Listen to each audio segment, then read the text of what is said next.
जय हिंद साथियों। मैं आशु भाटी आपके यूट्यूब चैनल बीसीसी क्लासेस पर आपका स्वागत करता हूं। भाइयों, मैं आज आपके लिए डिफेंस से रिलेटेड मैथ लेकर आया हूं। डिफेंस जिसमें आपके एयरफोर्स, आर्मी के से रिलेटेड एग्ज़ाम के लिए मैं आपको मैथ कराऊंगा। तो हमारा पहला चैप्टर होगा संख्याएँ। ठीक है, संख्याएँ चैप्टर कराने से पहले मैं आपको उसका बेसिक कंसेप्ट कराऊंगा। बेसिक कंसेप्ट में हम स्टार्ट करते हैं मूलभूत संख्याएं। ठीक है, मूलभूत संख्याएं किन्हें कहते हैं? ठीक है, फंडामेंटल डिजिट जो हमारी फंडामेंटल डिजिट होती है, फंडामेंटल डिजिट मूलभूत संख्याएं, मूलभूत संख्याएं हमारी 0, 1, 2, 3 से लेके 9 तक। ठीक है, ये हमारी मूलभूत संख्याएं हैं। ठीक है साथियों, मूलभूत संख्याएं से क्या बनती हैं? डेराइव्ड संख्या, व्युत्पन्न संख्या। क्या बनती हैं? व्युत्पन्न संख्या। ठीक है, व्युत्पन्न संख्या ये होती है, जैसे अब इन संख्याओं से जो मिलकर बनी है उन्हें कहते हैं डेराइव्ड संख्या। ठीक है, व्युत्पन्न संख्या जैसे 12, ठीक है, 1 और 2 से मिलकर बनी है 3, 33, 542। ये क्या होगी? व्युत्पन्न संख्याएं। ठीक है, व्युत्पन्न संख्याएं को हम 3 पार्ट में डिवाइड कर सकते हैं। व्युत्पन्न संख्याओं को हम 3 पार्ट में डिवाइड कर सकते हैं। 3 पार्ट में वास्तविक संख्याएं,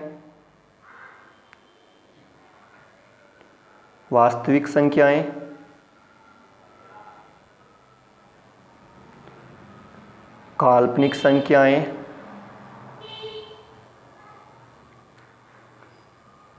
और मिश्रित संख्याएं।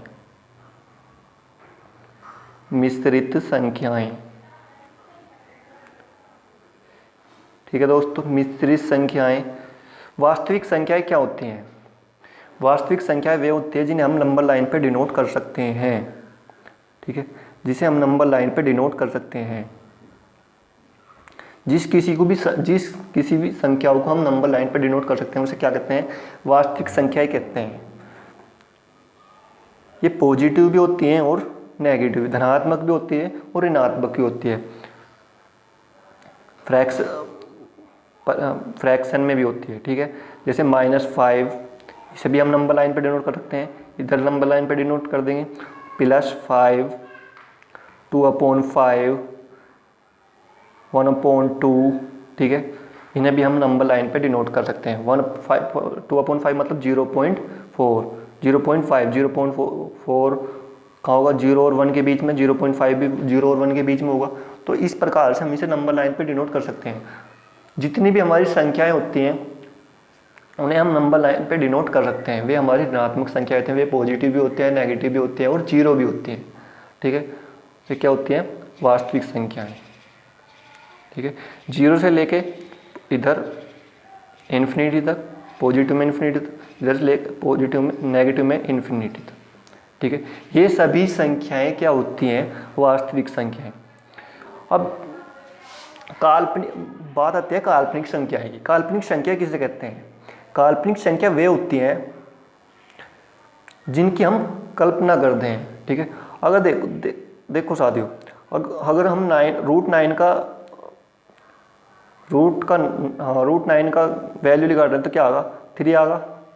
ठीक है, अगर हम -√9 की वैल्यू निकालेंगे तो क्या होगा? हम कभी भी रूट में माइनस नहीं रख सकते, तो वे क्या हो जाएगी? इमेजिनरी संख्या हो जाएगी। ठीक है, तो इसकी वैल्यू जो होगी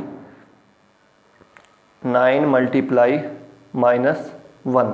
ठीक है, तो इसकी वैल्यू होगी -3। -1 की वैल्यू होगी, √9 को बाहर निकालेंगे तो क्या हो जाएगा? 3। -1 की वैल्यू क्या होगी? i, जिसे हम क्या कहते हैं? आयोटा। ठीक है, इमेजिनरी। अब बात आती है मिश्रित संख्या की। मिश्रित संख्या किसे कहते हैं? मिश्रित संख्या वे संख्या होती है जो वास्तविक संख्याओं और काल्पनिक संख्याओं के जुड़ने और घटने से मिलकर बनी होती है, उन्हें कहते हैं मिश्रित संख्या। जैसे थ्री क्या होगी? वास्तविक संख्या होगी, ठीक है। 3 + 4i, 3 - 4i, 3 + 8i, कोई भी ले लो, कोई भी संख्या ले लो, 5 ले लो, यहाँ 9 ले लो, कुछ भी, कोई भी वास्तविक संख्या ले लो, ठीक है। वास्तविक संख्या, काल्पनिक संख्याओं का वास्तविक संख्या में जुड़ने और घटने से जो संख्या बनती है उन्हें कहते हैं मिश्रित संख्याएं कहते हैं। अब दोस्तों काल्पनिक संख्याओं और मिश्रित संख्या का हमारे सिलेबस में कोई यूज नहीं है, ये तो एनडीए जैसे एग्जाम में सिलेबस में आते हैं, ठीक है, काल्पनिक संख्या और मिश्रित संख्याएं। अब बात करते हैं वास्तविक संख्याएं की, ठीक है। वास्तविक संख्या को हम 2 पार्ट में डिवाइड कर सकते हैं। वास्तविक संख्याएं 2 पार्ट में डिवाइड कर सकते हैं।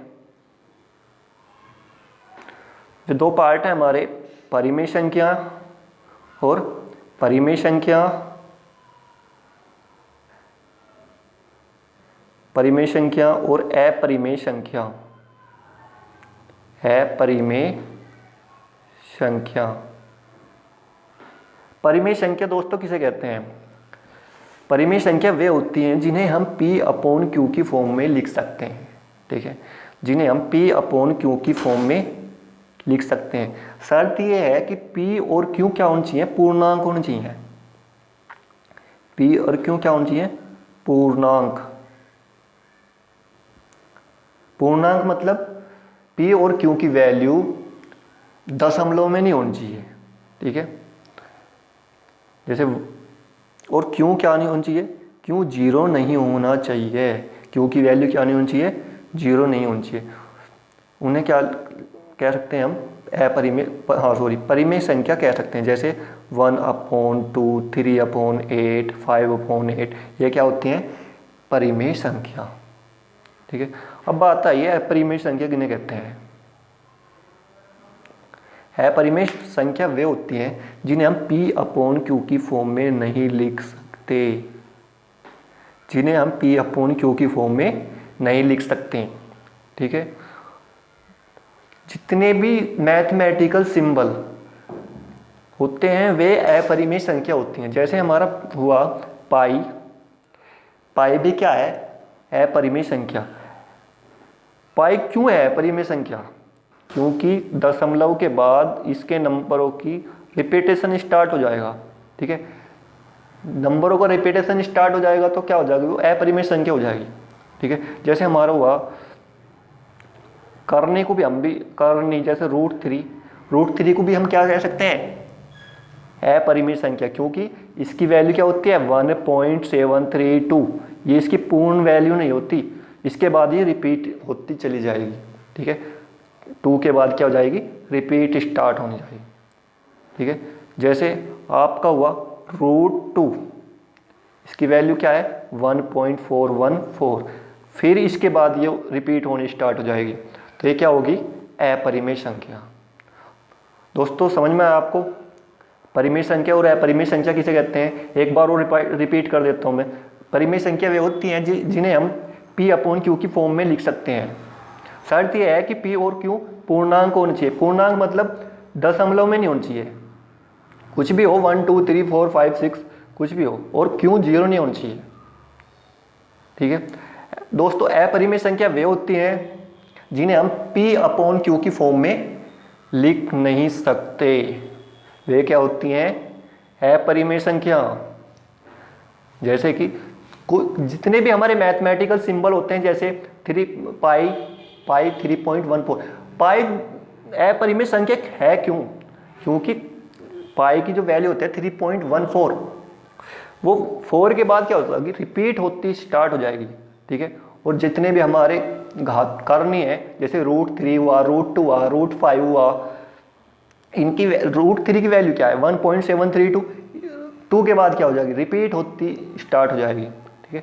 ऐसी √2 की वैल्यू 1.414। ये बताओ हम 1/2 को हम अपरिमेय संख्या कह सकते हैं या नहीं? क्या है, परिमेय संख्या है या अपरिमेय संख्या है? इसकी वैल्यू 0.5 होगी। ये बता 0.5 परिमेय संख्या है अपरिमेय संख्या? परिमेय संख्या, क्योंकि 0.5 के बाद ये रिपीट नहीं होगी, पॉइंट के बाद, ठीक है।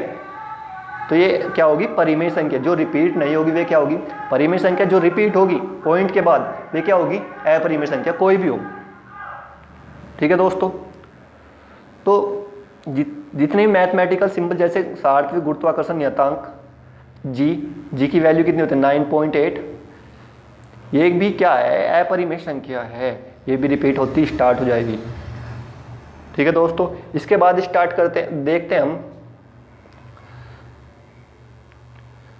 पूर्णांक, ठीक है, पूर्णांक और इंटीजर, ठीक है। पूर्णांक और इंटीजर किसे कहते हैं? पूर्णांक और भिन्न, ठीक है। पूर्णांक और भिन्न में क्या अंतर है?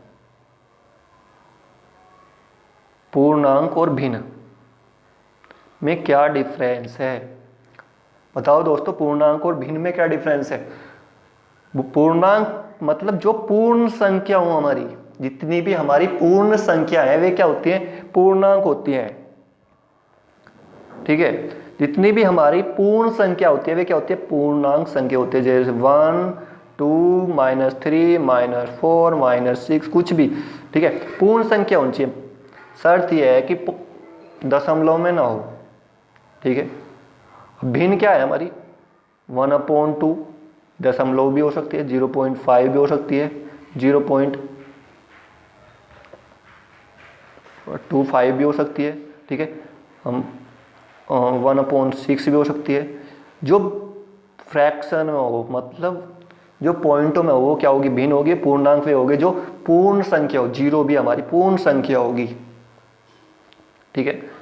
तो पूर्ण संख्या हो से हम स्टार्ट कर, आगे से देखते हैं। अब आया हमारे नेचुरल नंबर। नेचुरल मतलब प्राकृतिक संख्या किसे कहते हैं?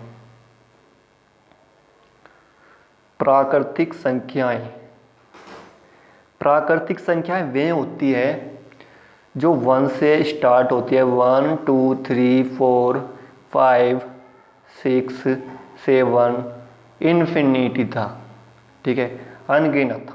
वे क्या होती हैं, प्राकृतिक संख्याएं, ठीक है।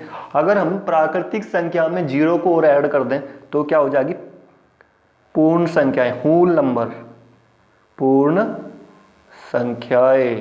तो अब वे पूर्ण हो जाएगी पूरी, 0 ऐड करते ही क्या हो जाएगी, पूर्ण हो जाएगी। 0, 1, 2, 3, इन्फिनिटी तक, ठीक है, अनगिनत संख्या, वे क्या होती हैं, पूर्ण संख्या, ठीक है। अब बात चलती है इवन नंबर। इवन नंबर मतलब सम संख्या।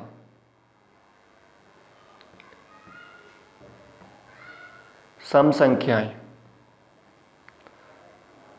दोस्तों, सम संख्या क्या होती है, जो 2 से डिवाइड हो जा, ठीक है, जिसे हम 2 से डिवाइड कर सकते हैं, वे क्या होती हैं, सम संख्याएं होती हैं।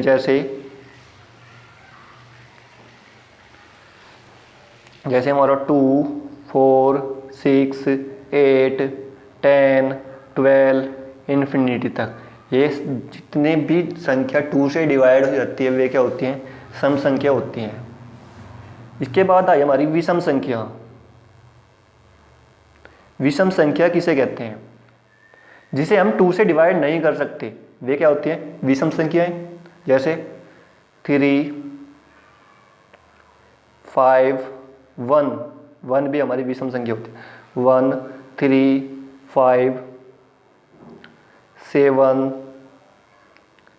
इन्फिनिटी, ठीक है। जितनी भी संख्या होती है जो 2 से डिवाइड नहीं होती, वे क्या होती है, विषम संख्याएं। अब बात आती है परफेक्ट स्क्वायर नंबर, ठीक है। परफेक्ट स्क्वायर नंबर क्या होता है, मतलब पूर्ण वर्ग संख्याएं, ठीक है, पूर्ण वर्ग संख्याएं। पूर्ण वर्ग परफेक्ट स्क्वायर नंबर। पूर्ण वर्ग संख्याएं क्या होती हैं? पूर्ण वर्ग संख्या क्या होती है दोस्तों? पूर्ण वर्ग संख्याएं वे होती है जिनका पूरा पूर्ण वर्ग बन रहा हो। जैसे 1 का वर्ग 1, 2 का वर्ग 2 का स्क्वायर 4, 2 का स्क्वायर 4, 3 का स्क्वायर 9, 4 का स्क्वायर 16, 4 का स्क्वायर होता है 16, 5 का स्क्वायर 25,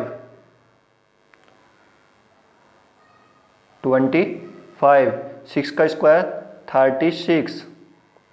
तो जिन इन्फिनिटी तक जिनका भी पूर्ण वर्ग बन रहा हो वे क्या होती हैं?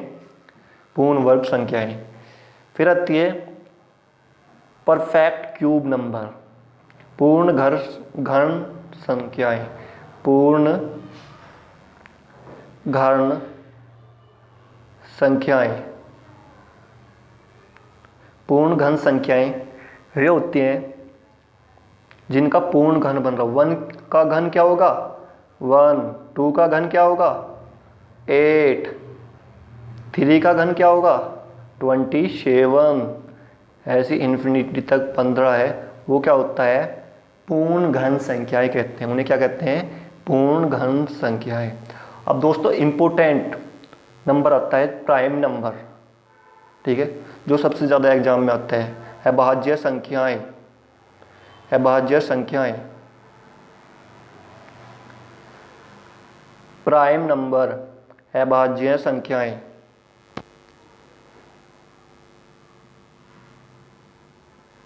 प्राइम नंबर, अभाज्य संख्याएं।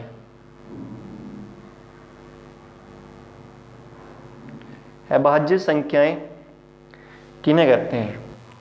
ऐसी संख्या जिसके केवल 2 गुणनखंड हो, ना तो 2 से ज़्यादा ना 2 से कम, उन्हें क्या कहते हैं? अभाज्य संख्याएं। अभाज्य संख्या किन्हें कहते हैं? जिनके केवल 2 गुणनखंड हो, ना तो 2 से ज़्यादा हो ना 2 से कम, ठीक है। अब ये बताओ, क्या 1 हमारी अभाज्य संख्या है? ठीक है, 1 अभाज्य संख्या है या नहीं? नहीं दोस्तों, 1 अभाज्य संख्या नहीं है, क्योंकि केवल इसका एक ही गुणनखंड है। अब आप कह लगो कि अभाज्य संख्या वे होती है या तो 1 से कट रही हो या अपने आप से कट रही हो। ऐसे नहीं कह सकते हम कि 1 से कट रही हो या अपने आप से कट रही हो कि वे अभाज्य संख्या होती है। ऐसा तो 1 भी 1 से कट रहा है और अपने आप से कट रहा है, तो 1 भी अभाज्य संख्या होगा। दोस्तों ऐसा नहीं कह सकते। अभाज्य संख्या वे होती है जिसके केवल 2 गुणनखंड हो, ना तो 2 से कम ना 2 से ज़्यादा है। 1 का क्या है? एक ही गुणनखंड है, 1 से ज़्यादा है। अब देखो यहाँ पे 2, अब 2 किससे कट रहा है? 1 से भी कट रहा है और 2 से भी कट रहा है। 2 से ज़्यादा गुणनखंड है 2 के, तो क्या होगा? 2 से ज़्यादा गुणनखंड नहीं है, तो 2 क्या होगी? अभाज्य संख्याएं। 2 क्या होगी? अभाज्य संख्या। जैसे 3 या तो 1 से कट रहा है या 3 से कट रहा है, तो 3 क्या होगी? अभाज्य संख्या है। जैसे 5 1 से कट रहा है और अपने आप से कट रहा है, मतलब 5 के 2 गुणनखंड हैं, तो जिसके केवल 2 गुणनखंड उन्हें अभाज्य संख्या कह सकते हैं। ठीक है साथियों। जैसे 7 या तो 1 से कट रहा है या 7 से कट रहा है, तो ये क्या हुए? अभाज्य संख्या है। तो मैं आपसे पूछ लगूं कि सबसे छोटी सम अभाज्य संख्या बताएं। सबसे छोटी सम अभाज्य संख्या क्या है? सम जो 2 से कट सम, अब सम संख्या लिखवाई थी ना 2 4 6, ठीक है, ये सम संख्या है। अब इसमें 2 अभाज्य संख्या भी है, 2 अभाज्य संख्या भी है और सम भी है, तो हम इसे क्या कह सकते हैं, सबसे छोटी सम अभाज्य संख्या। अगर मैं आपसे क्वेश्चन करूं कि सबसे छोटी विषम अभाज्य संख्या क्या होगी दोस्तों, सबसे छोटी विषम अभाज्य संख्या होगी हमारी 3, और सबसे छोटी सम अभाज्य संख्या क्या होगी हमारी 2। ठीक है दोस्तों, आया समझ में। तो अभाज्य संख्या किसे कह सकते हैं हम, जिसके केवल 2 गुणनखंड हो, ना तो 2 से कम ना 2 से ज्यादा। अब बात आती है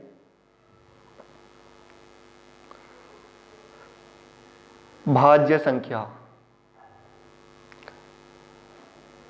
दोस्तों थोड़ा कंसेप्ट और रह रहा है इसमें। दोस्तों 1 से 50 तक अभाज्य की संख्याओं की संख्या कितनी होती है।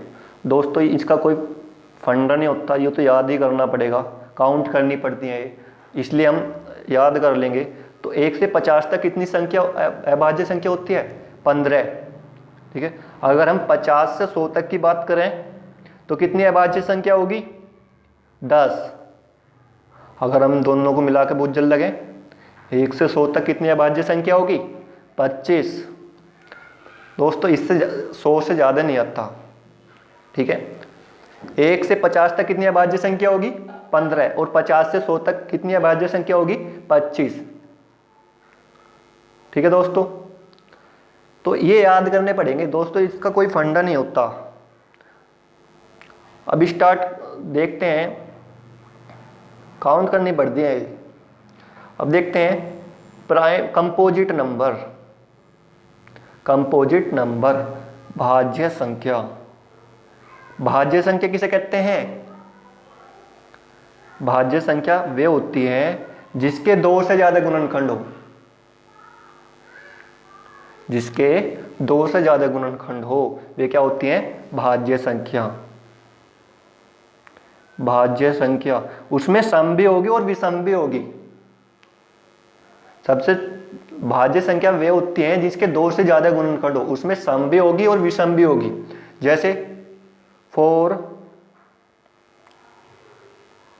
6 हुआ, 9 हुआ, 8 हुआ, इनके देखो 2 से ज्यादा गुणनखंड है ना, 1 से भी कट रहा है, दोबारा 2 से भी कट रहा है, और 4 से भी कट रहा है। ठीक है, जिनके 2 से ज्यादा गुणनखंड है उन्हें भाज्य संख्या कहते हैं। अब इसमें आपसे क्वेश्चन करूं मैं कि सबसे छोटी सम भाज्य संख्या कौन सी है, सबसे छोटी सम भाज्य संख्या कौन सी है इसमें, 4। और सबसे छोटी विषम भाज्य संख्या क्वेश्चन बुझ लोगों आपका क्या होगा इसमें, 9। क्या होगा, 9। फिर इसके बाद आती है को प्राइम नंबर, मतलब सह अभाज्य संख्या। सह अभाज्य संख्या, सह भाज्य संख्या।